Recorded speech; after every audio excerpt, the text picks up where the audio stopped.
Mr. DJ Rose, Vert Cheesy, and C's. Welcome you to the No More Black Tears podcast. Black tears that's heaven sent. Barack the first black president. I love my black skin. I love walking in black excellence.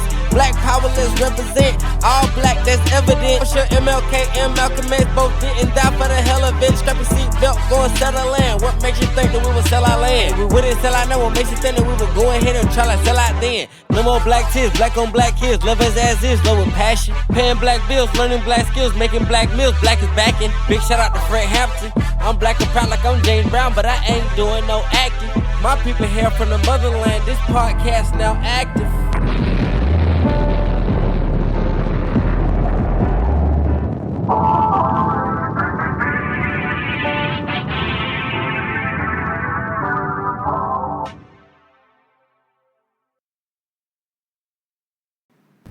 No more black tears, no more black tears, man. We back in the building.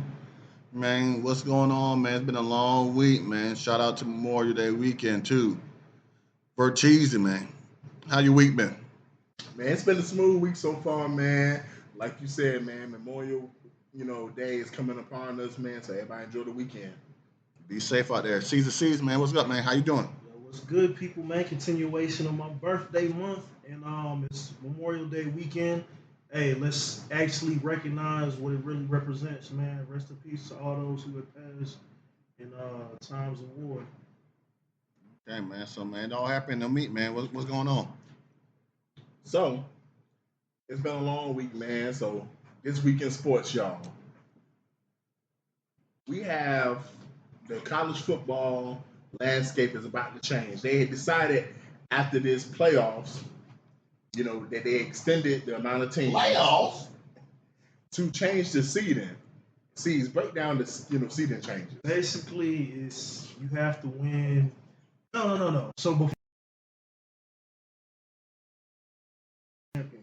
That's still the case. now it's the case, but they're still basing it off of the top seeds. Yeah, so basically what happened was before the top four conferences, if you won the championship of that conference, you got automatic bye in a automatic buy. But now they go on by ranking. But the people that win the championships in their conference still get in, but if they're not in the top four, they're not gonna get a bye. So it's still, and I think that's fair because if you win the conference, you should have a good record. Like, because last year, I want to say it was Clemson that won the championship or the conference, or who was it? It was a team that pretty much didn't deserve to be in the top four. I'll say it was Clemson. A lot of people feel like it was Boise. Was it Boise? Or Arizona State. It was Arizona State, maybe. Yeah. Yeah. But they won their conference championship, though. Yeah, so they won their conference championship, so they won the bye, but now that ain't happening. They going, if you're not in the first top four, you ain't getting in, because last year if they were doing it this year, if they were doing it now for last year, it would have been Georgia, Texas, Ohio State, Oregon. And Oregon. So basically, they're trying to do it like they was thinking about doing for the NFL, where if you win your conference, you get the playoffs, but you don't get a top four seed. You just get seeded off your record, and the top four seeds will be ranked based off of records. Yeah. And the conference winners, like let's say if Georgia wins their conference, and let's say you get a team like Michigan who has a better record with the same record as Georgia, but Ohio State wins the conference, the tiebreaker would be the fact that Georgia's a conference champion. Probably so. Because that's how the NFL was thinking about doing it. And now I don't like it, man. I feel like winning your conference should mean something, man. Like, so to get you in.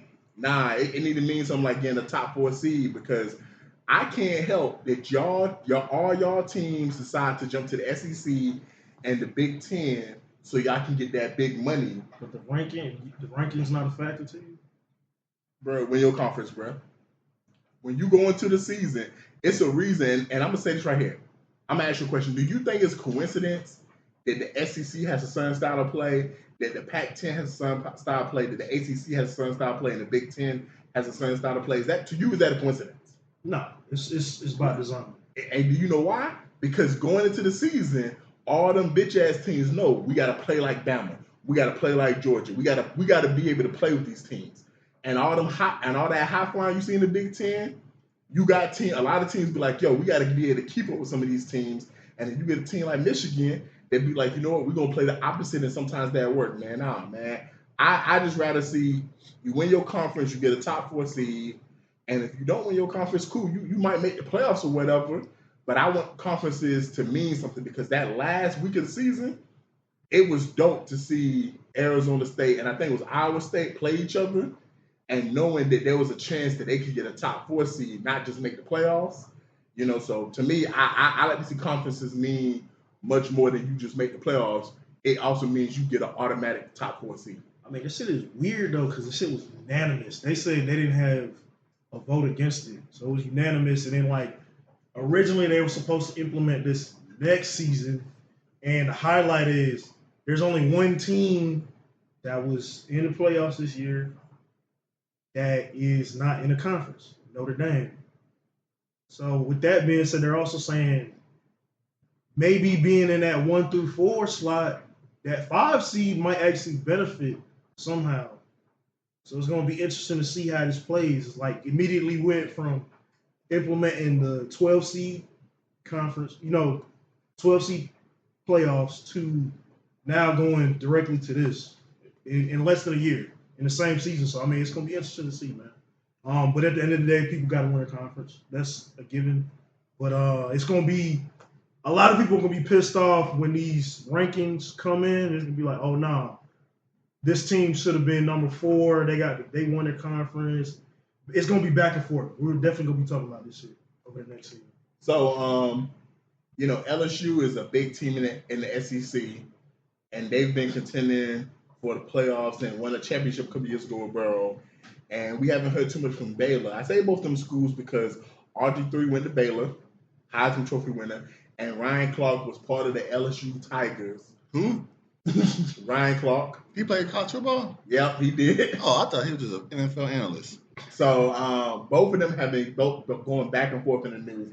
It started when RG3 said that Angel Reese hates Caitlin Clark, and he recognizes that type of hate. And then Ryan Clark came back at him saying that he doesn't understand black women because he's not married to a black woman, because when he goes home, he doesn't have conversations about what Angel Reese has to go through. RG3 then clapped back and said, yo, leave my wife's name out your mouth, aka Will Smith style. Like, don't be talking about my wife. Don't be getting personal. Let's keep this to about sports takes and everything. And then you trying to denigrate my character as a man.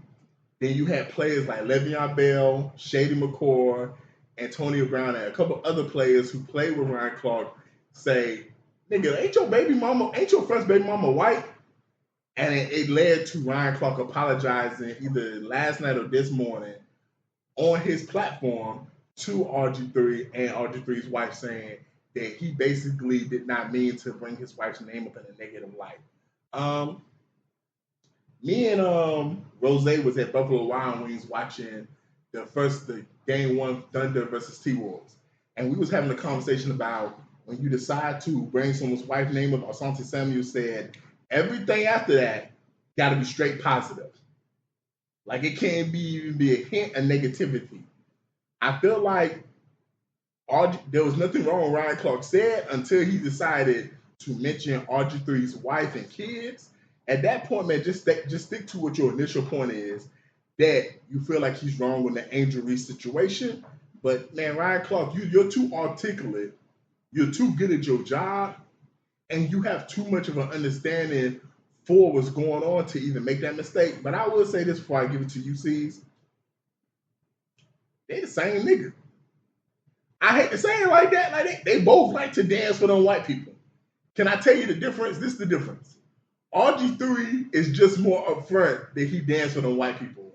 Whereas Ryan Clark is one of them niggas, he danced for them white people, but then he wants to then come back to the hood and be like, I'm still down for the cause. I'm still a real nigga. I'm still this and that. And it's like, yo, I just saw you on ESPN talking in your white person voice. I just saw you on ESPN letting these motherfuckers say all kind of slick shit. No, you not one of us no more, dog. You might have been one of us when you was from Baton Rouge, but now that you got them checks for ESPN, because don't let it fool you, bro. Stephen A. got that $100 million deal, but a couple months before that, Ryan Clark signed a big deal with ESPN too. So yeah, that's my thoughts on it.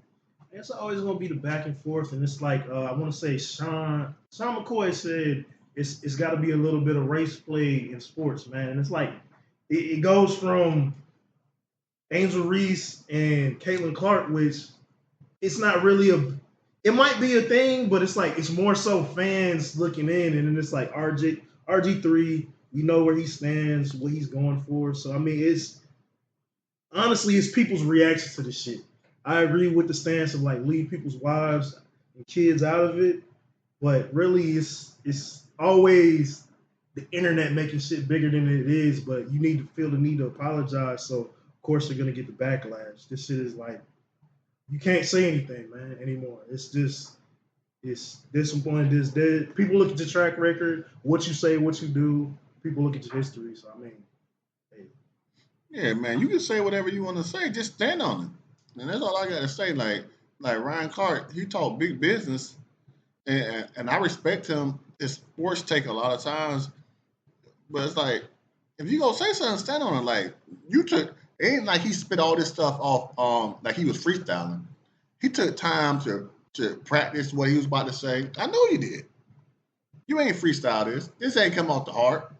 This came off the brain. You know what I'm saying? So. You went at him. Y'all probably had some kind of issues, but y'all both was at ESPN because y'all both was co-workers. So like, if you really had an issue with the guy saying something about Angel Reese, like just because she went to LSU and that's your alma mater, that hey man, you need to pick up the phone.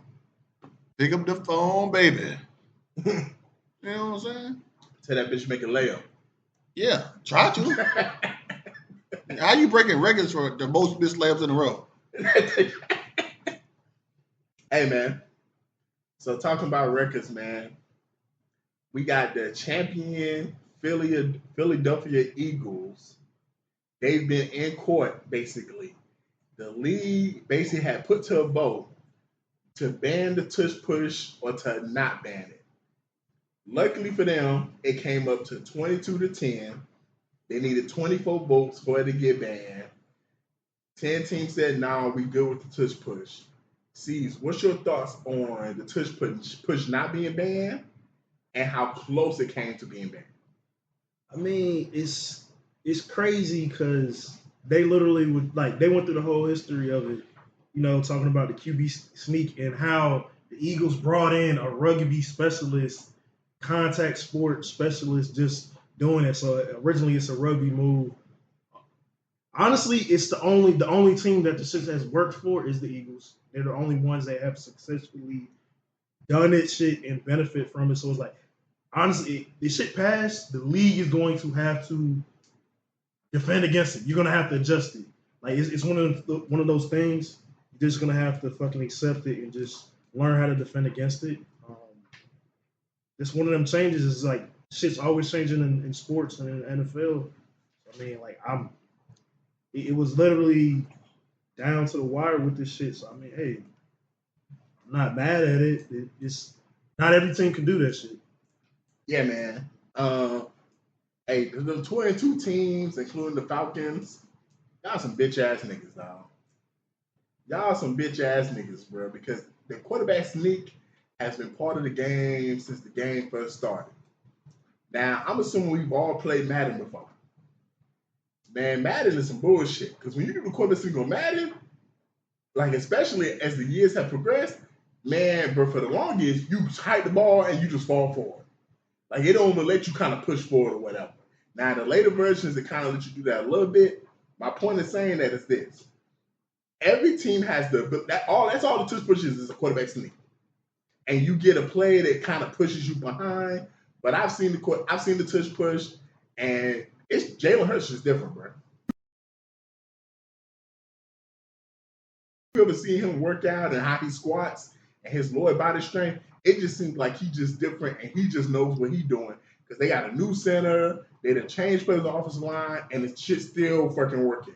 They didn't have Saquon the year before it was successful. Got a new running back who's pushing him in the tush, and is still successful. Like, we saw the Bills try to do it against the Chiefs now. They kept trying to do it against the Chiefs over and over and over and over in the AFC Championship, and the Chiefs said, "Not in here today." And the Bills got stopped. Like, nah, bro, y'all need to figure out how to stop that shit, bro.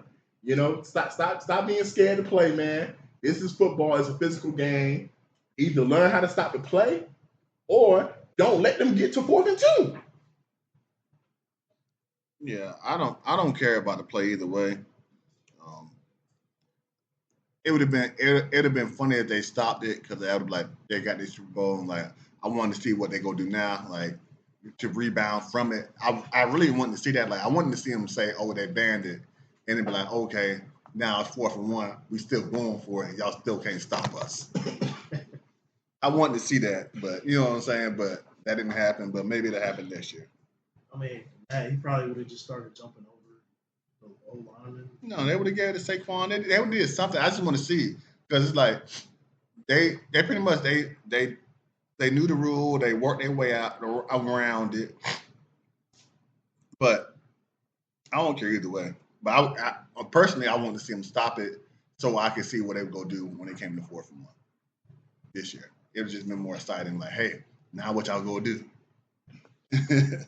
So one of the teams that voted to ban the tush push was the Indianapolis Colts. And the owner of the Colts since about 1997, Jim Irsay, passed away. They haven't disclosed the reasons why. Man, the only thoughts I can say about Jim Irsay is he became the owner of that team. Like, in the NFL, he's one of the most recognizable owners in the league. He did everything he could to bring that city a championship. Under his tenure, they've been to 2 championships with 2 Super Bowls with Peyton Manning. And when they let go of Peyton Manning, which to me was one of the more tougher decisions an owner had to make, because Peyton Manning was that franchise's greatest player ever, and he was still in the prime of his career. They got Andrew Luck, who led them for 7 years, made the playoffs, I want to say 6 out of 7, made the AFC Championship. Unfortunately, he retired early for whatever reasons, and it seemed like he always did what he could for that franchise to win. I know T.Y. Hilton, my bad, posted something saying how he's going to miss him, and apparently everybody who worked for the organization for the last 25, 27 years, Jim Irsay would give them $100 and a gift card on their birthday. So you don't get too many owners like that, man. Some owners forget about everybody in the organization. It seems like Jim Irsay cared about everybody that worked for the organization. I ain't really known him too well. You've seen his face across like different documentaries and different things, and Peyton Manning spoke highly of the man. So I mean, hey, rest in peace, man. Yeah, so I didn't know he passed away until today when the fellas told me, because I seen it online like, oh yeah, man, Jim Irsay sold his soul to the Devils for the Patriots to come back and beat the Knicks. So I'm like, oh, so maybe that's what we're talking about. Like, did he really sign? Like, I thought white people ain't had to sign them papers, but he took he. But it's like we don't know what he died for. Vertiz would say he died at a young age, but when you doing that good dope, man, he was the ice cream man. You know what I'm saying? The ice cream man. So, hey, good luck to him, and shout out to his family, man. They straight. Hey, man, talking about another team in Indy, man. We saw the Pacers in Game 1 have a historic comeback against the New York Knicks in Madison Square Garden to take Game 1 in overtime. And right now, the Thunder are up 2-0 over the T-Wolves. Yeah, man, I feel like the Western Conference Finals is kind of playing out the way we thought it was going to play out. Most of us picked the Thunder. I don't think nobody picked the T-Wolves, but we did think it would be a 6 or 7 game series. After these first 2 games, I ain't gonna lie, I think it's going to be hard to see the T-Wolves get into 5, but I want to show them respect because we don't know what's going to happen when the series shifts to Minnesota. But as far as that Knicks series, I saw them last couple minutes of the game, and I don't know. The Knicks say they let their foot off the gas it looked like defensively they was not having the same intensity. And shout out to Naismith, who in the last 3 minutes knocked down like 5 threes in a row. Like he was just knocking down threes, and I'm like, yo, this nigga's going unconscious from the 3-point line. And then you had Tyrese Halliburton, who took so much criticism this season for being overrated. He was voted the most overrated player in the league, and he hit a shot to tie the game. I mean, at first, when I first saw, I thought he won the game, but, he tied it, man. So, we'll see how these series go, man. So far, man, the Western Conference Finals has not been good basketball. But if we can get a game like we did game 1 for the Knicks and Pacers, if we can get that like 6 more games, I think everybody on the East Coast would be happy to see that. First half of the game last night, look, I want everybody to do this. Look at the shot percentages and where they shot from the floor. Shit is off kilter like a motherfucker, especially on OKC side.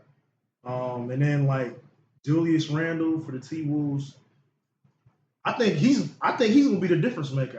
Ant's gonna ball no matter what, especially going home. But it really showed where Julius Randle was valuable on that. He didn't even play in the fourth quarter. I mean, he has to step up.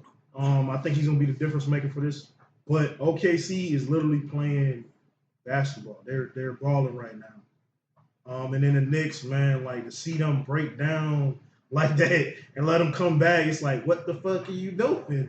Like, what the fuck? Like, y'all just beat the Boston. Y'all just beat Boston, so it's like, what are you doing now? And it's no diss to the Pacers, man. I mean, they're literally playing basketball right now, but I can't even say which is more exciting. Like Western Conference is going, like we said, everybody's seeing it, and then this West, I think the East is. Knicks got to get it back together, man.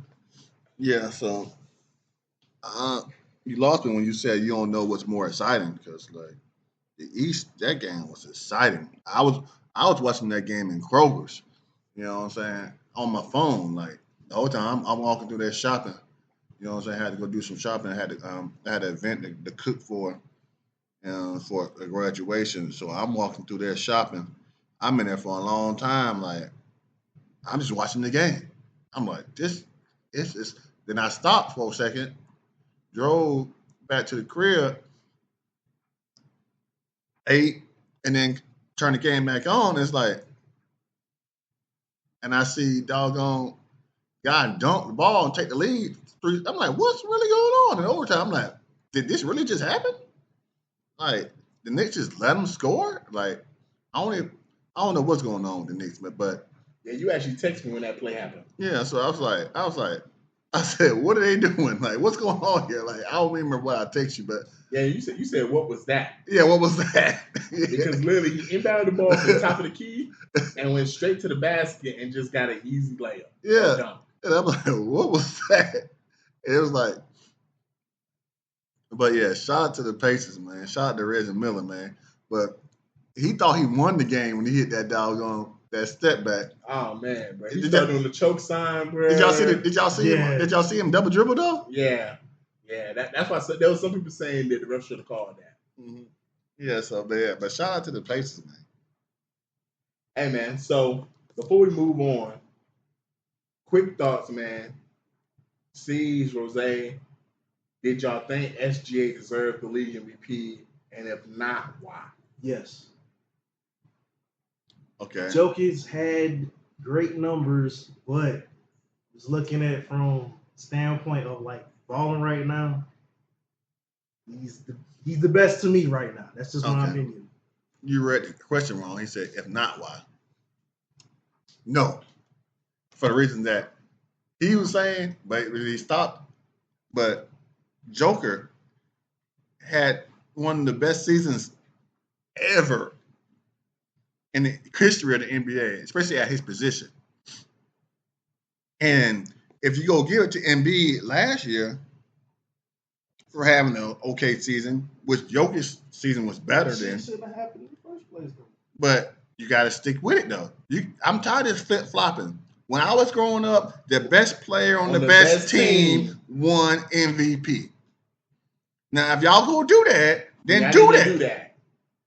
But if y'all want to give it to Russell Westbrook because he averaged a triple-double, just because he passed stats. Jokic is the third player in history to average triple-double for a season. Like, the first time a big man did it. Now come on, y'all voters, like, and it's not, it's like, it's the voters, like, come on now, what are y'all gonna do? Like, y'all gave Steve Nash Kobe MVP and Shaq MVP the next year too. The year before.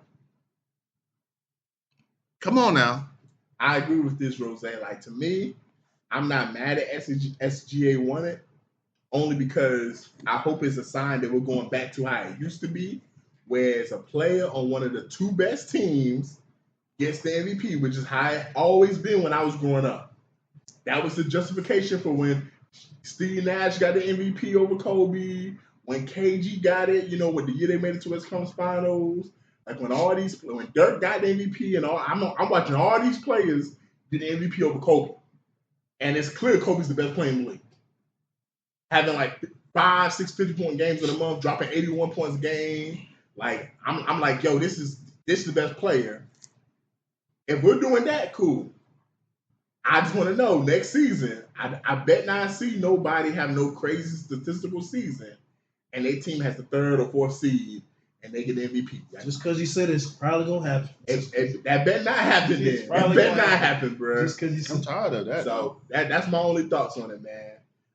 But shout out to SGA, man, young fella doing his thing in Canada, second Canadian to win the MVP behind Steve Nash. He had a lot of tears, when he got presented the trophy, him and his teammates and his white wife, courtside. He's talking about how they was there, so there was a lot of tears, man. Moving on to TNT. Boom. Dynamite. So there was a Louisiana plantation, the biggest plantation apparently in Louisiana, burned to the ground last weekend. Cease, what's your thoughts? Nottoway Plantation. Hey, I kind of agree with a lot of people that said this was the ancestors. They said it was an electrical fire. You know how that goes. Anything could have started that fire. And all the backlash, they were literally they calling it a resort. People doing weddings and ceremonies and all this other stuff and celebrating. It's like, it should be a place where you learn history about what took place at a place like this, like the slaves and the enslaved people that were whipped and beat, killed, raped, and other things. I mean, like, if you're black, most black people are not sad for it. You either don't care or you're not sad for this type of shit. Like, it's literally, it's a mark on history, and like literally, if you want to say, the history of seeing this actual place in its greatest state, motherfucker, the frame is still up, so you got that to see.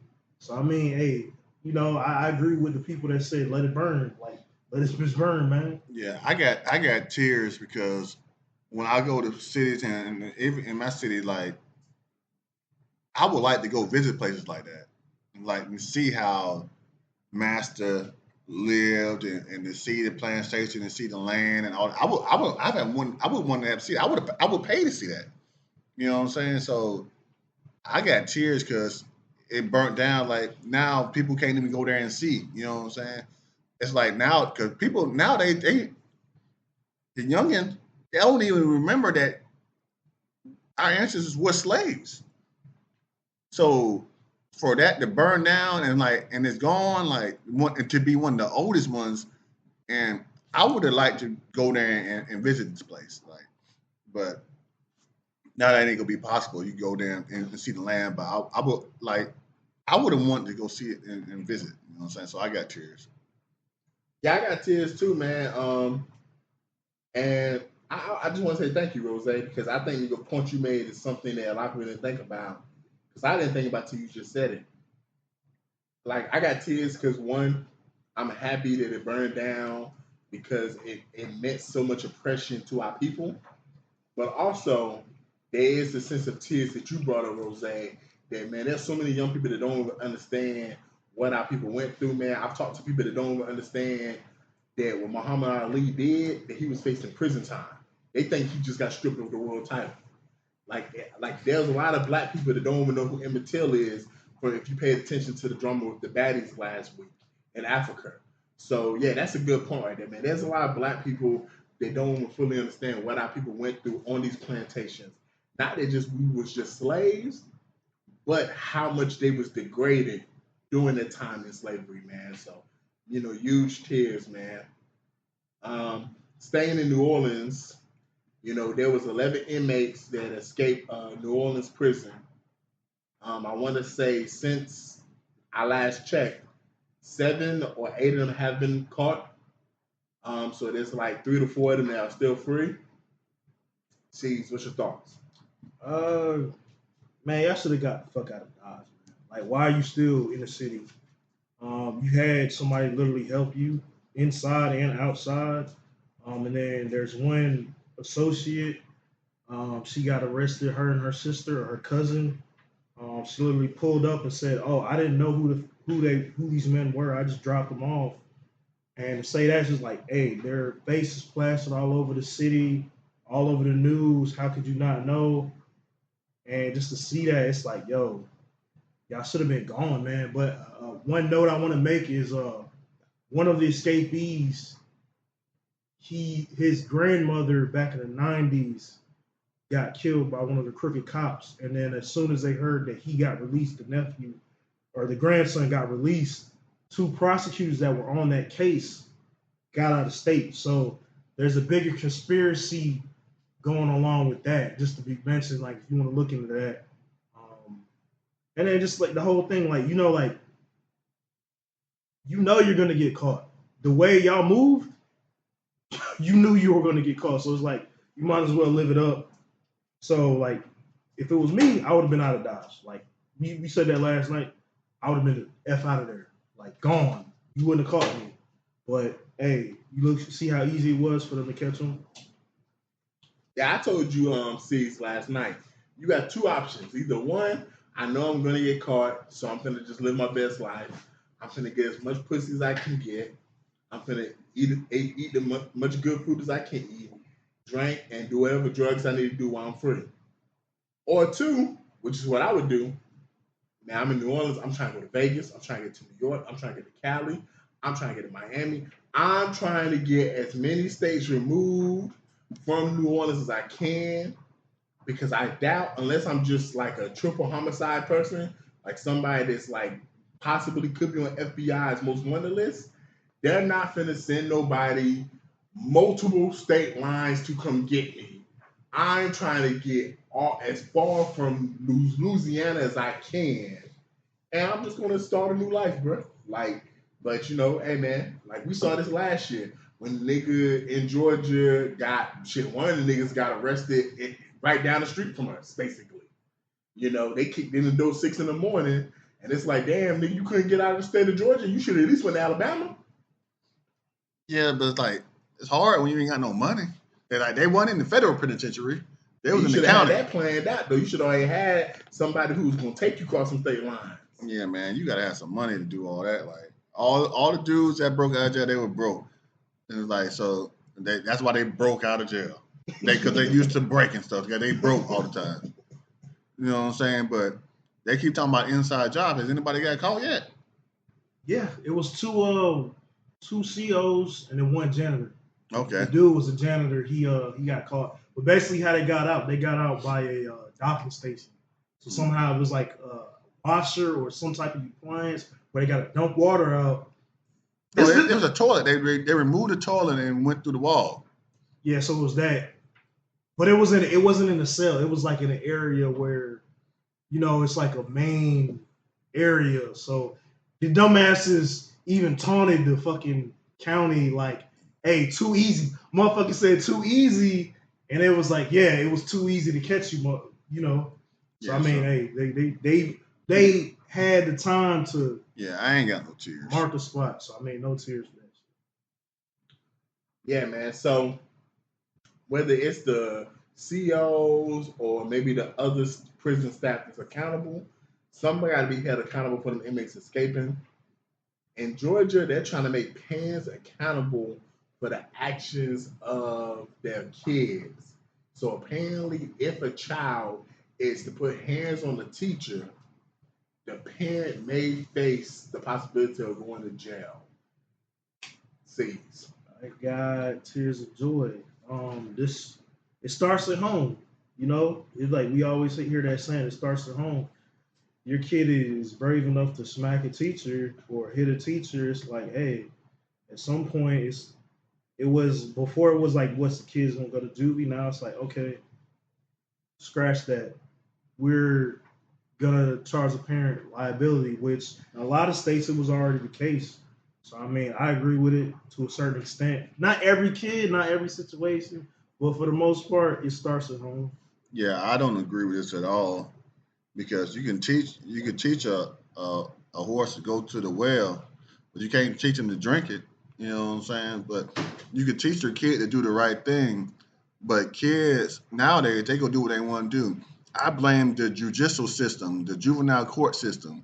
Like, why are y'all still trying to pat these kids on the hand? You should try to, oh, I'm sorry, you ain't mean no harm. No, these kids need to be in jail. They need to lock these kids up. Not these 30 days. They need to be locked up for 6 months or more when they're doing these crimes. No, because it's like you go blame somebody else. No, that's why they keep doing these crimes. Why do these people getting killed all in Chicago, New York, Atlanta, Augusta, Miami, Jacksonville? That's because y'all keep patting on the hand like, oh, poor baby, you wasn't raised right. No, you was raised right. You just chose to do that. They got choices too. No, lock them kids up. And Uncle Jose said, man, fuck what you talking about. Y'all kids be behind bars. Yes. So us senior citizens can be safe. Yes, lock them kids up, man.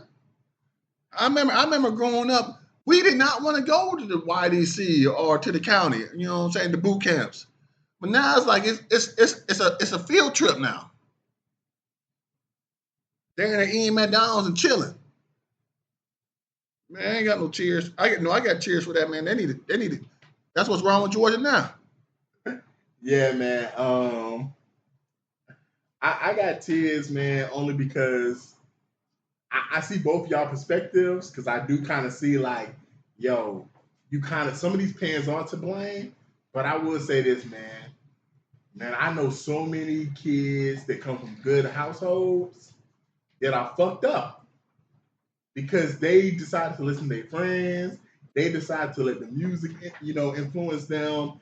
I don't want to put it on a parent to be like, you got to go to prison, especially for these single parent households where you got a single father or a single mother working a job or two, doing their best they can to raise their kid or kids. And because one of the three kids decides, I'm going to act a fool and I want to be a thug and I want to be a gangster, now that parent now has to possibly go to jail. Like, to me, that's just too complicated. I feel like, nah, man, we gotta put the accountability on these kids and be like, yo, they know what they're doing, they know what they shouldn't be doing, and let's try not to hold the parents to such an impossible standard. Because, like I said, you can do the best you can, but at the end of the day, the old African adage, it takes a village, man. When your kids leave your house, you got neighbors, you got teachers, you got all kind of other people that are helping raise your kids. Like, hey, man, just quick aside, I know me and some of my friends, we learn about sex from people at school, not even our own parents, man. So you can try to do what you want to do, man, but your kids are going to learn so much more from the streets at the end of the day, unfortunately. Man, talking about accountability, though. So there was a woman who was taken, who's going to court with her baby daddy, and her baby daddy basically showed the judge a picture of holding up a stack of cash, and she called her baby daddy a snitch. Sees, man. I would say what's wrong with these hoes, but tears and no tears. Man, let's just say it a segment early. What's wrong with this hoe? If the tables were turned, you would not be calling yourself a snitch. So, hey, you shouldn't have had the photo on social media or wherever the hell you had it posted. If the tables were turned, you would be doing the same shit. You'd be calling him a snitch. Or you would be, you would be complaining about snitching. So I'm like, I have no tears for your dumb ass. If you got money, you're supposed to hide it, not display it. But it's the double standard. Bitch, you shouldn't have did what you did. Now you're paying the consequences. Yeah, we talking about snitches. So what he did was not snitching. Snitching is technically when two people do a crime and you tell on the other. So he did not snitch. He just provided the facts and the evidence of her was being ratchet and trying to get over. So he didn't snitch at all. She was wrong. You know what I'm saying? But we gonna talk about a snitch in a second. You know what I'm saying? But he did not snitch at all. That's not snitching. He did not snitch. Vertizi. Yeah. It's funny because I watch Judge Judy sometimes, and there's an episode where she looks at somebody and she says, "Hey, we got all this online stuff," and the motherfucker got cars, pictures of money, watches, jewelry, and it's like, you can't pay the child support. And he said, "Man, all that's fake, man." He said, "That don't look fake in these pictures. A lot of times you snitching yourself. Why is you flashing a wad of cash for Instagram as if that can't be used for public consumption, man?" Like, so, man, hey, I ain't got no tears for that bitch, man. But like Rose said, talking about more snitching, there's been a lot of people has taken the stand so far in this Diddy trial. Most notably, we had a sex worker named The Punisher come on stand and talk this week. C's, what's your thoughts? Man, like I said, a week ago, 2 weeks ago, and I've told several people Diddy did it. It's in his name. He did it. But it's crazy how much shit's coming out. A lot of this stuff has been known for years, and he was wild with the freak offs, and drawing a line from Clive Davis all the way down. The only one was like, well, I thought it was crazy. Nobody really thought about it, made a buzz about it, but it was when Cudi announced the shit. It said it last year. I was like, this nigga sounds like a fucking evil villain with the shit he doing. Blew the nigga car up and killed his dog. I'm like, that's some John Wick type shit. One of those villain movies, but a lot of shit's coming out. A lot of these people, we talk about accountability a lot of times. A lot of these people knew what they were doing. They know that what they were getting into. All these people that went to these parties, all these celebrities, white and black, because it's a lot of white celebrities. Even a certain person in the office right now has a photo with the man accused. So I mean, nobody. I don't have tears for Diddy. If I have tears for anybody, it's his younger kids. The older ones, them boys knew what was going on. I got tears for Diddy, man. They need to free that man ASAP, man. He has done nothing wrong. He ain't break down one law. Like as they tell about they hiring prostitutes, like, man, if it's against the law, why is it online? Like, it's not like it's blocked or anything like that. It's like anybody can go there and do it. So it's like, man, he didn't do nothing wrong. And Cudi, he's like, I feel like he was a super villain. And when I read that, I was like, oh my goodness. He said he stood out the window, was like, I'm already here, and like, yeah, I'm in your house. And he's like, so what about my car? What about your car? Like, I had nothing to do with that. So it's like, they didn't prove that Diddy did it. You're just saying, like, you just assuming that he was the one that blew up your car. And it's like, and they try, so y'all say why Cassie couldn't escape and all this because he blew a Kid Cudi car. Prove it. Prove it. Y'all spent all this money.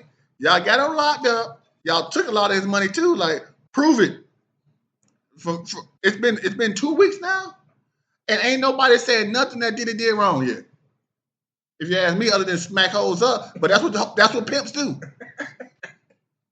You do what you were supposed to do? Yeah. That's what you're supposed to do. When you got that type of money, that's what you're supposed to do. Hey, man. I love Kid Cudi.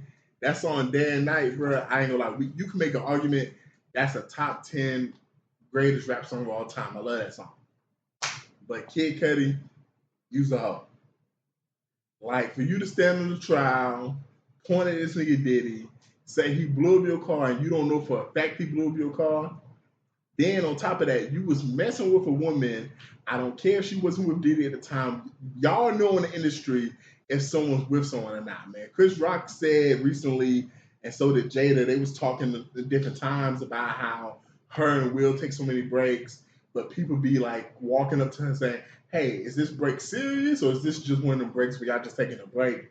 You know that Cassie is associated with Diddy, and I only say that because I said to you last night, C's, and niggas go wild over that bitch. So Kid Cudi, you got a nigga in the hood that will shoot a nigga over his bitch. Diddy's worth $509 million.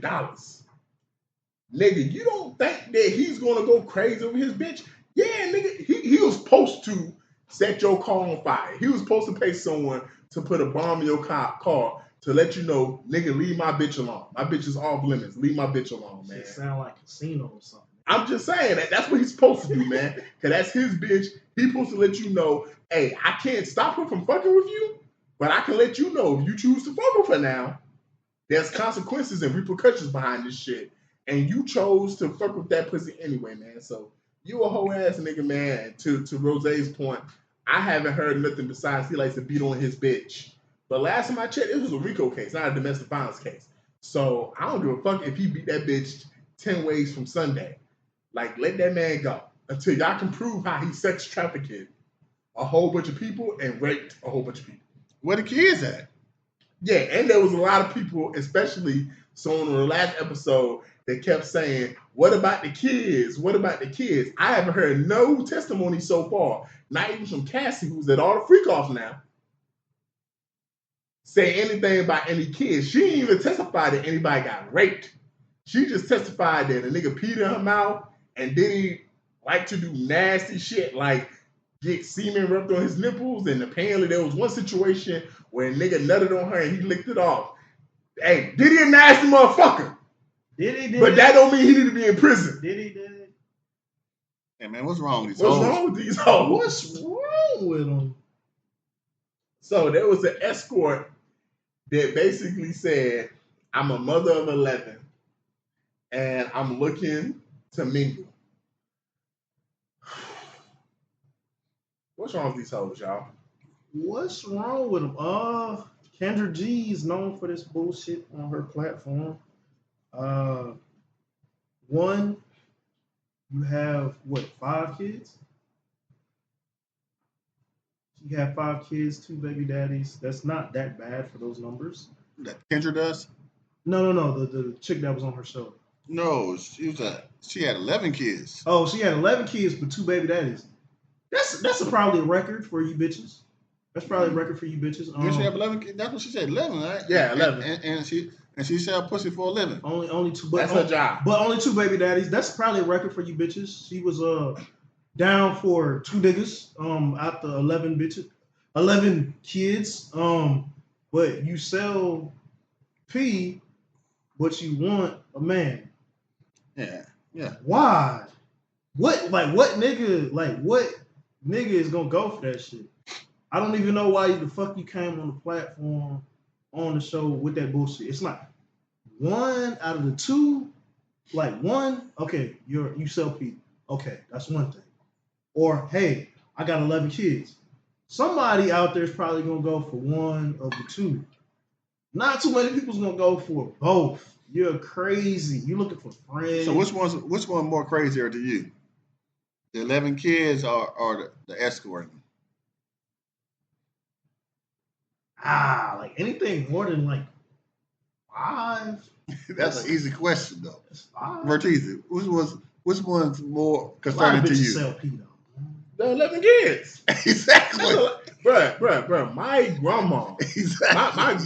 my great grandma, my bad, 1938 had like 11, 13 kids. Like, do you know why a lot of them motherfuckers had that many kids back in the day real quick? To put them to A work. lot of them died. Because so many of them died. You had 14 kids knowing half of them were going to die. Oh no, the reason they had that many kids is because they was working in the field. No, you going to put them to work. But like the way childcare was back in the day, so many people died and so many kids died within the first 2 years. I'm gonna have 10 kids, 5 going to die, and I'm gonna have 5 kids really. That don't even count. But Because it's like, if they not here, then you ain't got 11 kids. Yeah, I'm just saying. Like, you had 11 births. Yeah, but that's why they was doing that. These bitches. Or 11 pregnancies. These bitches just have. No, these bitches have more than 11 pregnancies. It's more. 14, 15 They just go into the clinic and execute it. You ain't got to go to the clinic. You ain't gotta go to the my bad. Going to Family Dollar and taking that little pill. CVS, Walgreens. And then pissing the little thing out. But anyway, what's wrong with this hoe? You got 11 motherfucking kids. You selling pussy. And you talking about these niggas gonna take me as I am? Because that pussy got to be really, really good. If a nigga, she already had 5, and then he signed up to give it's so good. The nut in it 6 more times. So and niggas still buying it. So it's she got that snapper. So it's so good. Like they named Snapple after her. Yeah, her name gotta be Snapper. So it's so good 11 times, and she's selling this shit. That's her nickname is. Hey, when it's that good, you better sell it. Her pussy name is Snap, Crackle, Pop. Yes. So nigga gonna snap in that shit. They gonna crack under the pressure, and then she gonna pop out a baby. Yes, because when the product is good, you got to sell it. It's that blue magic. Yes, yeah. You can't get this everywhere. Yeah, you can't. This is exclusive. This is exclusive. This that Kryptonian pussy, dog, for my DC comic fans. You ain't gonna get this everywhere. It gotta be, bro, because you got 11 fucking kids and you still selling that pussy? But your pussy got a lot of mileage on it, man.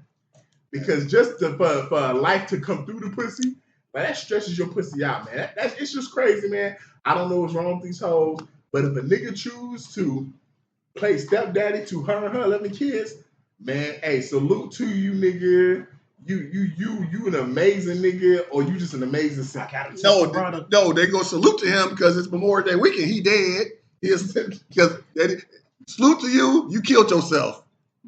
Kill yourself, and you go sign up for that. Like that's what you need. That's what you need to do.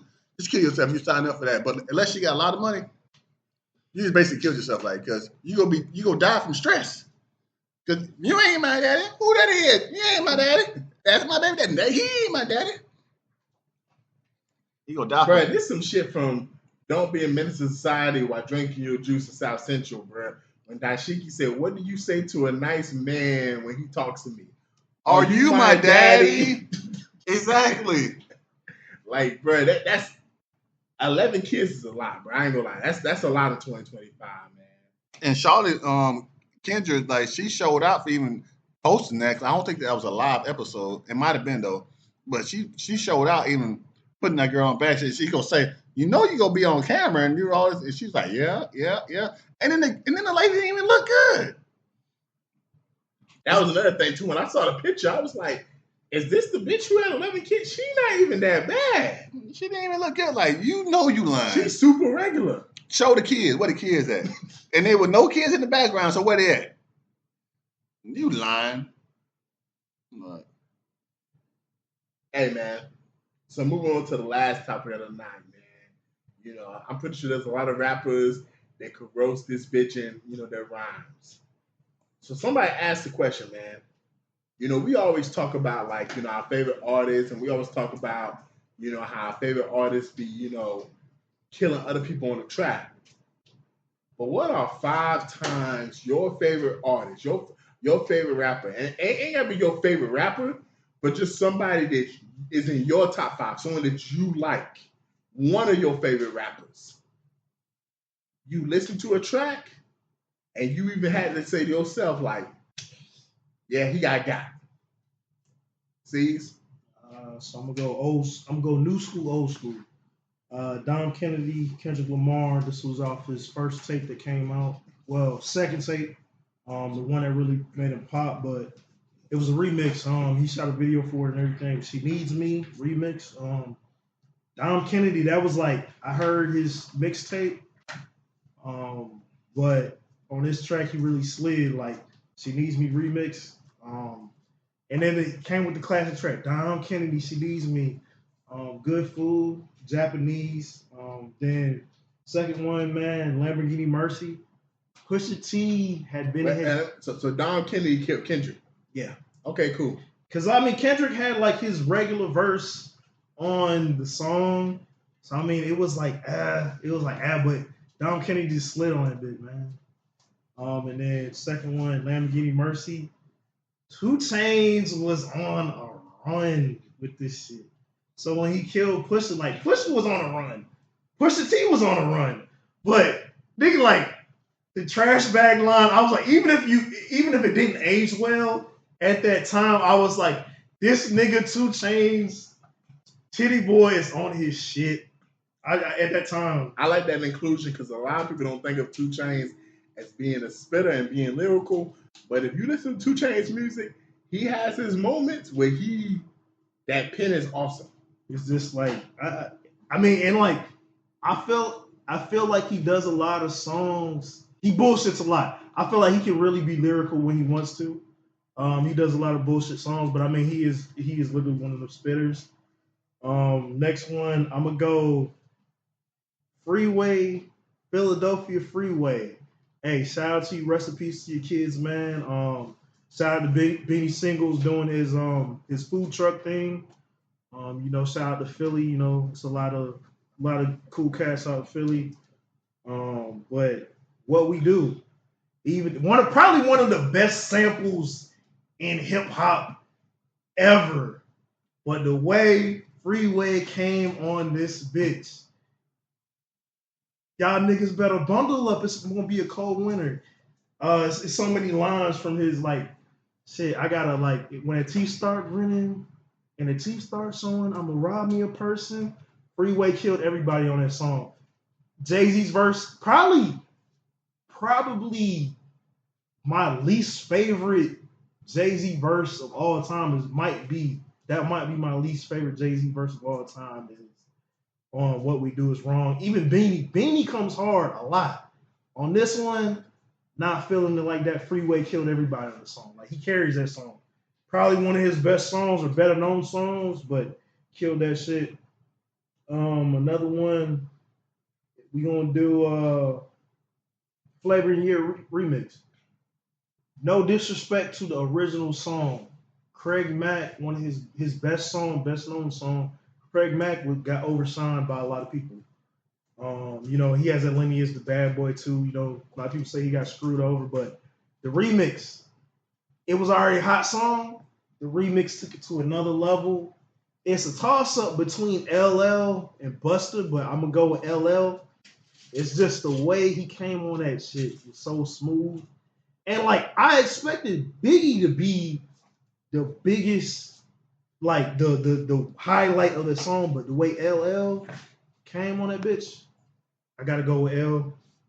And then this last one, man, probably my top 5 Nas songs of all time. I'm gonna say Life's a Bitch. It's just a smooth track. AZ killed you on this. I wish we would have got a project from you, from the both of y'all on a joint project. We never got it, but it's one of them tracks where I'm just like, yo, them niggas would have released it, especially back in the day. Like late 90s, 2000, early 2000s would have been fire, but that back in the day, an AZ Nas track, excluding the Firm, like the shit from the Firm, but Life's a Bitch. And, he was spitting, talking about the 5%ers and all that, the way we live in. We used to be 5%ers, the way we live in, just like that was just one of them tracks, man. I'm like, yo. I like the fact that you were able to quote some of those verses, C's, because that mean those verses really had an impact on you. Before I move on to Rose, quickly, how do you define when a rapper gets the better of a rapper for you? Because we all listen to music differently. So, C's, when you listen to a song, how do you define someone has the best verse? You make your faces, man. You just like, It's not, sometimes I say majority of mine are going to be lyrical, but then sometimes just a feeling. Sometimes it's just a vibe, or I hate to use the term vibe, but like just sometimes the flow, like somebody A's. Such and such has a better verse lyrically, but the way this person came on the track was like you would think this track shouldn't have been your favorite artist. It should have been their song. But the energy and it's a combination. it's gonna vary song to song, but it's energy to flow, and then a lot of times it's like because everybody likes that competitive shit. Like you get on, it's rap, it's hip hop. Everybody likes it's like I want to write the best fucking verse I can write. Like there's ones where it's like, all right, M, Jay-Z, like the lyrical spitters are going. I'm gonna write the best. J. Cole is one of them. He has a lot of them. I'm gonna write the best fucking verse I can write. Like I'm killing everybody. Fuck you. You got me on this track, bro. I'm killing you. And it's back and forth. Especially if it's like 4 verses or like 2 and 2. You're literally going at each other. You're cool. It's no beef, but you're literally going at each other's neck. And like I'm better, you're better. And then sometimes it's just like there's a lot of tracks out there where it's a feature. And you're just like, oh, they got this person on the song. Yeah, this their type of song. And you figure out, it's like, damn, this motherfucker really slid on this nigga, man. Okay. Roseanne. Yeah, so I read the question wrong. So I'm thinking that at the question like 5 times you. Your favorite artist killed somebody? One of your favorite artists got out-rapped. Yeah, it's like that. Yeah, that's what it is. So I'm thinking it's all the same artists. I mean, it could be the same artist, but so that's even to some people. I just said like one of your favorite artists. Yeah, so I'm thinking one of your favorite artists got out-rapped. So that's what I did. So I went back and searched. One of my favorite artists ain't never get out-rapped. Tupac. Okay, yeah. But that's why, to be fair, for the listeners, that's why I said one of your favorite artists, because some people have artists that is so great they never been out-rapped. So it's like I read it wrong. So but I feel like it should have been that way. So you could go back and listen to when one of your favorite artists got out-rapped on 5 of his songs. So that's what I did. And that's and I feel like that's how I feel like, because it'd been so easy because we all have multiple favorite rappers. Well, my bad. I should have talked to you. When me and C's talk, I tried to say limited to like a top 5 of your favorite artists. Mm-hmm. You know. Yeah, so I picked Jeezy. So I'm looking forward to this. Which Jeezy? Because me and C's was talking about a couple of Jeezy songs. So which one did you pick? So the first one, Do Your Damn Thing. Fabulous killed him on that one. Fabulous, he rolled out on that one. So can I ask a question real quick for everybody at the table? Just real quick, it ain't gotta be that deep. Do y'all think Fabulous has ever been out-rapped? Plenty of times. Yeah, plenty of times. Yeah. Okay, cool. Yeah. Cool. But continue, Rose. So second song, I Got Money. T.I. out-rapped him on that one.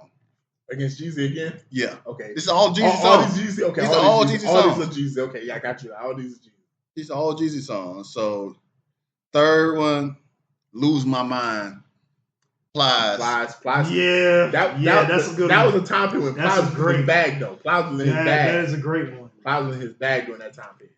Plies, like, he did his thing, like, and all these are great songs. And it's like, And these are good Jeezy verses, by the way. Yeah. And these ain't trash Jeezy verses. So it's like, it can't be trash because it's a good song. That's what I'm saying. Like, yeah. The fourth on the list, Super Freak. 2 Chainz. That's one of my favorite ones. I ain't gonna lie. Yeah, I agree with you that one. I love that song. Like, when we be doing our little thing, when we be chilling, I say, play that Super Freak for me. Super Freak. And 2 Chainz, man, he embodied that song. And the last one, 2 people out-rapped him on it. American Dream. And with the 2 people that out-rapped him, it's like, okay, J. Cole and Kendrick Lamar. Yeah, I mean, they supposed to do that. They supposed to do that. But it happened, yeah. So same thing I asked C's. How do you define when someone gets out-rapped? How does it, like, when you listen to the song, yeah, he got out-rapped. How do you define it? When you can look over the beat and the hook and still remember that guy was featured on that song, that's how you know he got out-rapped. So because the beat and the song make the song, make it a hit. But when, especially if, because Jeezy said it the best, he said, when I used to go featured on songs, I would want to be first, either first or last. Yeah. So if you could get on the beat and be in the middle, and then still And people remember your verse. Yeah, especially if people forget that it's not your song. Yeah, a lot of people know it ain't your song. Yeah, no, but there's sometimes when people kill it so bad, when some niggas be like, I thought that was their song. That because they was a garbage artist. Yeah. So if that's one of your favorite rappers, yeah, true. Then you need to rethink life. That's a good point. All right, man. So, man, my first one, man, Joyner Lucas on Lucky You. Like, hey, man, I think it's hard to out-rap Eminem. But what he did on that verse, man, when he said, all my life I want a Grammy, but I'll never get it. And he said, I ain't never had no trophy or no motherfucking ribbon. Fuck the system. I'm that nigga and I'm bending the rules. Like, I ain't gonna lie, like that whole verse to me, like he was just spitting, and I could tell, like, yeah, no, he on a different vibe right now. Another artist, and I feel like this might be probably the most egregious in terms of a lot of these is kind of close. This one, I feel like this artist straight murdered this other artist. I love Joyner, but Logic, man, when he said, me and Joyner need a couple of hearses, woo, double homicide, kill the beat and the verses, everybody living on the surface, but we came from the underground, yeah, we deserve it.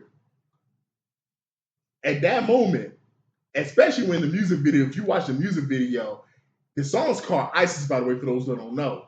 These niggas is in military uniforms, and you know, you got Logic and Joyner got these AK-47s pointed at this person on their knees in black with a black hood on, and right before the verse starts, they pull the hood off and it's Logic rapping.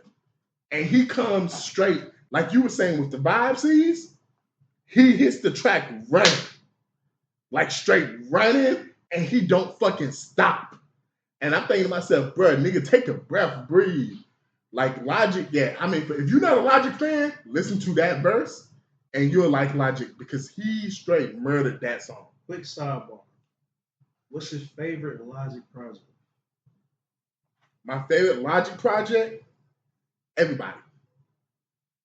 For me, I only say this because it's what really got me going into him was, I want to say it's Grand Torrentino 2.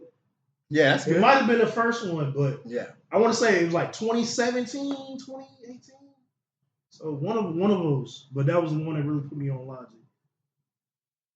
Yeah, nah. That everybody for me is what's it. But yeah, so next, it's hard for me to say because I love this artist and I think it's hard to out-rap him. But man, this other artist just had a year. I mean, he won Grammy of the Year, rap Grammy of the Year, rap song of the year, and I forgot the third Grammy he won, but he won 3 Grammys. Scientists and Engineers. I love 3 Stacks, but I feel like Killer Mike out-rapped 3 Stacks on that song. And I think 3 Stacks verse, like Andre verse is great, but to me, Andre was so chill with his verse, if that makes sense, that when Killer Mike got on the verse, he brought so much energy to it, and some of the stuff he was saying, I just felt like he just outperformed Andre on that verse. And I will say this, for Killer Mike's props, him and Andre been rapping together for so long, I feel like Killer Mike knew the energy he had to bring. I feel like he knew Andre's that nigga, and he's had enough experience rapping with Andre to know, yeah, Andre can embarrass me in my own song, and he said, no, that's not going to happen today. I'm not trying to ad-lib, but it's in the name. It's literally in the name. Killer Mike. It's in the name. It's in the fucking name, bro. No. Hey, man, if you don't know Killer Mike can rap, then you need to go listen to some Killer Mike projects. Because Killer Mike, Andre the only one Killer Mike is out-rapped. He's out-rapped other niggas like T.I. So Killer Mike definitely is one of the ones. But Andre is such a high level, you don't think about Andre getting out-rapped unless the early years of Outkast. Killer Mike, to me, definitely out-rapped him. Man, Rose says this person all the time when it comes to this song. And I feel like most rap fans feel like this. But because one of my favorite artists is Kanye, and I feel like it's hard to out-rap Kanye on most of his songs, What? Man, I feel like Kanye got some balls, bro. I know you don't like Kanye bars. But I feel like Kanye got some of the best bars. But one of the few times I felt like Kanye got out-rapped. And I know people like to say devil in the dress with Rick Ross. I don't feel like Rick Ross just murdered him. I feel like that's up for debate. But one time on that same album, where I feel like there was no debate, Nicki killed, and she didn't just kill Kanye. She killed everybody on that track, Monster. Like, Nicki murdered everybody. And that was when Nicki was in her motherfucking bag. You know, so, hey, salute to that bitch, man. Like, and that's why I still have reverence for her when it comes to these female rappers, because there's not too many female rappers that can get on the track with male rappers, and you be like, man, play her verse. Her verse. Because, like you said, I always said I had to chime in, because if I was a rapper, I'm not putting Nicki on the verse.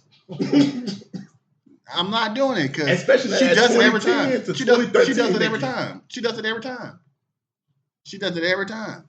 I'm not putting you on my verse. Can't do it. Not on my song. You ain't getting the verse on my song. You can sing the hook. Yeah, so you can sing the hook, but you're not getting the verse on my song. And Def be in the music video half naked. So for my fifth selection, and I'm gonna give you my honorable mention, but I'm gonna give you my fifth selection first, only because I was tossing a turn between these two. I feel like I love this song so much in terms of all the verses on the song. Memories Back Then. I love T.I. T.I. was one of my favorite artists. But Kendrick killed him, man. I feel like Kendrick's verse was the best verse on the song. And that's the verse that when I listen to it, that's the one I feel the most, man. Like, the stuff he was saying on the song and the way he was rhyming and the way he was kind of telling the story about old shawty and old girl, to me, Kendrick kind of owned that song. I feel you on that, but the way B.O.B. was on that song, it was like it really happened to him. Oh no, B.O.B. verse was dope too, though. Like, both their verses was dope. I just went with Kendrick with a slight edge. Mm-hmm. But T.I.'s like I said, T.I.'s my favorite artist out of all three of them. So either way, he got murdered. Like, either way, like, both of them, if I had to rank them, it'd be Kendrick, B.O.B. Some days, I'm not gonna lie, I do feel like it's B.O.B. then Kendrick, but either way, T.I.'s always number 3. Honorable mention, like, this could have been my top 5, just because, and most of the time, like, let me explain this real quick. When I think of out-rap, I think of lyricism, I think of storytelling, but sometimes it's just the energy and the aggression, what you say. That's why DMX was my favorite rappers, because I don't think he's one of the most lyrical rappers ever, but the energy, he makes me feel what he's saying. And I know this nigga I know he be accused of raping bitches, but I ain't gonna move, bitch. Hey, Mystical did his thing, dog. Like, I love Ludacris. Like, shout out to the A, shout out to Ludacris, everything he did. But Mystical did his motherfucking thing. When Mystical said, "You must have heard what I did to them bitches on my tour bus," I immediately sat up and was like, hey, I'm trying to listen. What you did to them bitches, nigga? What you did to them bitches? I'm trying to mind my business. Come on now. Like, hey, even when he's just ad-libbing on the song, he's making noises. I'm like, yo, like, to me, I feel like Mystical owned that song, man. So I definitely felt that, man. So real quick before we wrap it up, give like 1 or 2 times your favorite artist, because I want to end on a positive note for everyone, where your favorite artist owned another top artist.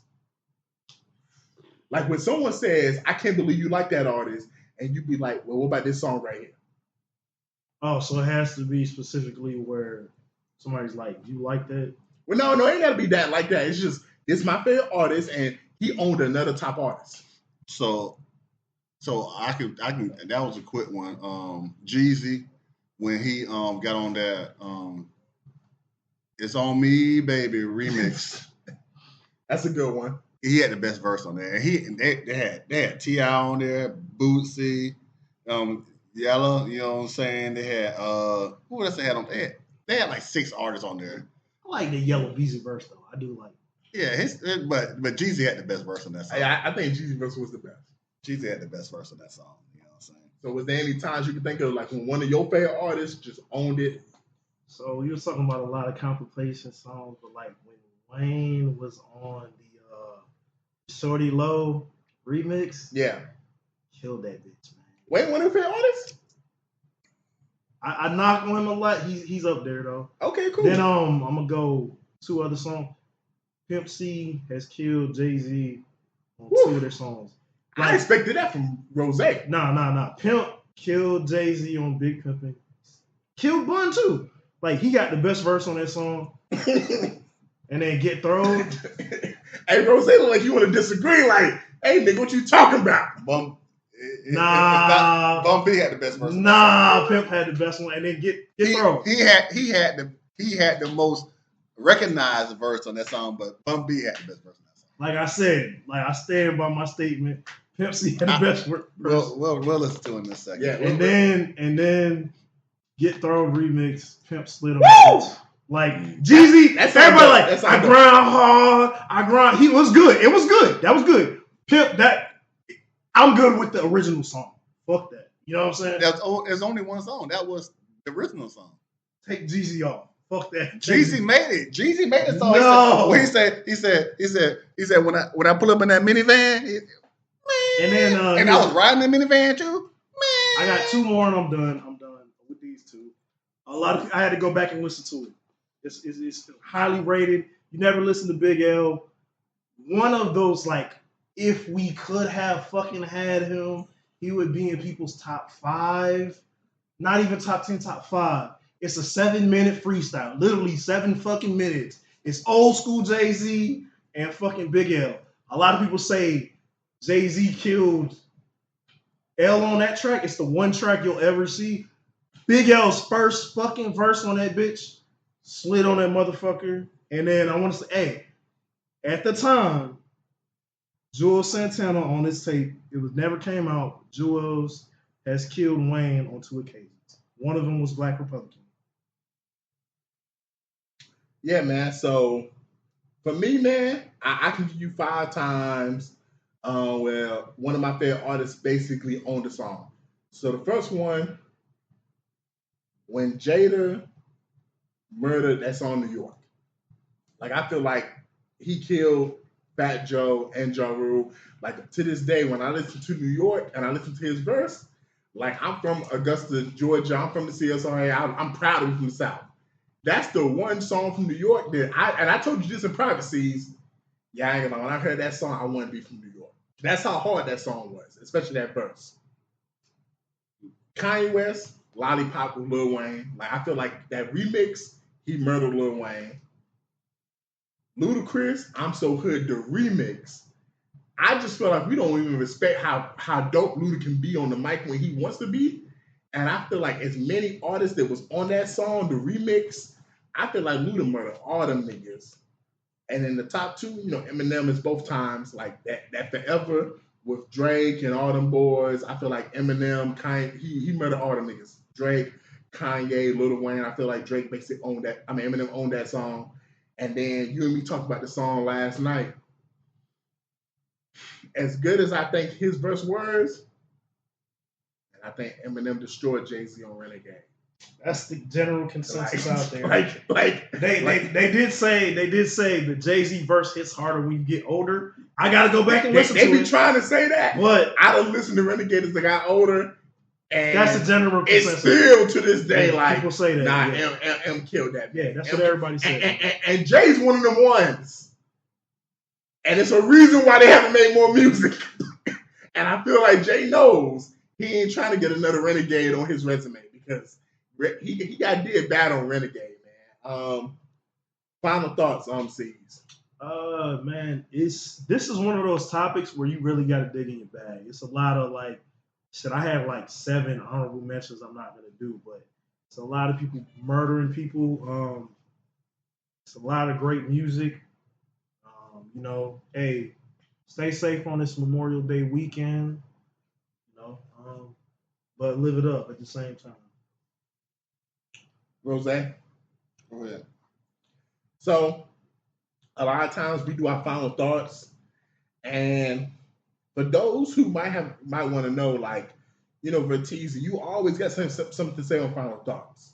Like sometimes, the other guys don't have anything to say, or they're just regurgitating stuff that happens in the episode, and you're saying stuff that's outside the episode. Man, when I was in high school, I started watching sports talk shows. And my favorite sports talk shows, Mike and Mike in the morning, was one of my favorite shows. I used to watch that as I got ready for school before I got on the bus. PTI was always like one of my favorites because I love Mike Wilbon and Tony Kornheiser because Tony don't give a fuck. And First Take, when they had Skip and Stephen A., to me was a masterpiece. But in that top 4 or 5, Around the Horn was definitely one of those songs for me that one of those shows for me that I love to listen to. And just today, man, they ended their run, 23 years strong. And I just want to say something real quick about Around the Horn. They was one of the first sports shows for me being in high school. They had a slew of minorities, from Jay and Adante to Chris Broussard to Mike Hill to Michael Smith to Jamel Hill and a lot of other minorities, even Israel Gutierrez, who came out as gay and black. And then they had Pablo Bo Esco. They had Mina Kimes. That was one of the first sports shows that had just a slew of minorities on it.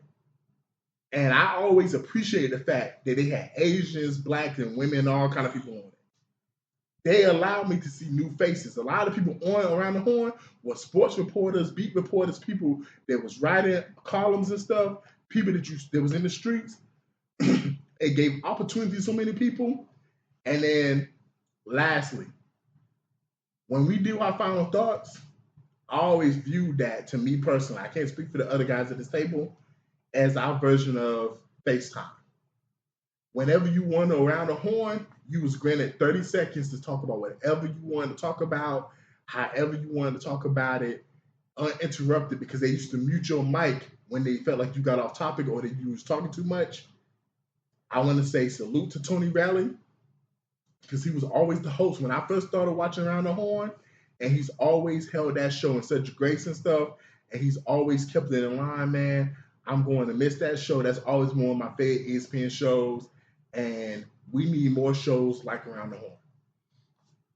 Yeah, so my final thoughts were the same thing as you, man. Rest in peace, you know what I'm saying, Around the Horn. Tony Reale, a.k.a. Stat Boy from PTI. People don't know that. Facts. That's how he got his start. Stat Boy from PTI. And he was Stat Boy when he was running Around the Horn for a couple years, you know what I'm saying? So, man, shout out to Woody Page. He had the most wins on the show. He had over 700 wins, or he had right at 700 wins on the show. The show came out 23 years ago. Tony Reale was 24 when it came out. I was in college when it came out. I remember when it first came out, the first couple episodes watching it, and I'm watching it, you know what I'm saying? And I had a couple of classes, home classes, and back then, that's when you had the dial-up internet. You had to plug the phone cord into your computer to get on the internet. You know what I'm saying? They had the online classes. That's when the online classes first started and stuff. It was summertime. But yeah, man, shout out to Stat Boy, man, and Tony Reale, man, Woody Page. You named a whole bunch of other ones, you know what I'm saying? But Woody Page was the man, you know what I'm saying? And for this final episode, they had Woody Page on it, Bill Collishaw, they had Jared Dante, and they had Tim Collishaw, and then on the second crew, they had Jay McMullen, and they had, a couple other people. Jackie McMullen. They had a couple other people. So they had a lot of OGs on this final episode. Yeah, so and some of the questions he asked when they talking about these my last two questions, how do I score? Like, how y'all don't know how he scored? Yeah. And he spent a lot of time on that. I'm like, we know how you score. It's how you feel that day. Hey, I thought that was funny too, because I was like, I always felt that way too. I always felt like you did it based on how you felt, but I guess people really had real questions, and I respect him for divulging that. Yeah, and then shout out to I wish I remember one time we talked about the ban list on the podcast. I would have went back to the banned list, but it's so many phrases got banned. You know what I'm saying? I thought that was tight too. You know what I'm saying? Yeah, that's dope too. Cause I love watching the show, and whenever I said one of the banned words, they would get negative points. Yeah, man. Shout out to PTI today. It was their last episode, man. 23 years in the running. Like, I'm trying to figure out what they go put on 5 o'clock. That's gonna be better than that. Man, let me keep it real, man. If you're a sports fan, there was no better lineup than watching Around the Horn at 5, than watching PTI at 5:30 and going to 6 o'clock Sports Center, man. Yeah, man. Shout out to Tony Kornheiser, Michael Wilborn. Michael Wilborn's the GOAT. Man, he was on Get Up today, and he snapped on who he snapped on somebody. Oh, he snapped on everybody that talk about LeBron is better than Kobe. No, better than Jordan. He said LeBron's one of the greatest, but just because I ain't got him top 2, y'all mad? Yeah, he snapped, but he's the GOAT. Hey, man, that nigga has seen a lot of basketball, bro, so respect that man's opinion, man. In the words of Airbnb and Rakim, peace. Yeah, man, y'all can catch it the next light, man. We in traffic, and I'm back quiet. Mr. DJ Rose, Verkeezy, and C's, welcome you to the No More Black Tears podcast. Black tears that's heaven sent. Barack the first black president. I love my black skin. I love walking in black excellence. Black power, let's represent. All black, that's evident. I'm sure MLK and Malcolm X both didn't die for the hell of it. Strap a seatbelt, go and settle land. What makes you think that we would sell our land? We wouldn't sell out now. What makes you think that we would go ahead and try to sell out then? No more black tears, black on black kids. Love us as is, love with passion. Paying black bills, learning black skills, making black meals. Black is backing. Big shout out to Fred Hampton. I'm black and proud like I'm James Brown, but I ain't doing no acting. My people here from the motherland. This podcast now active.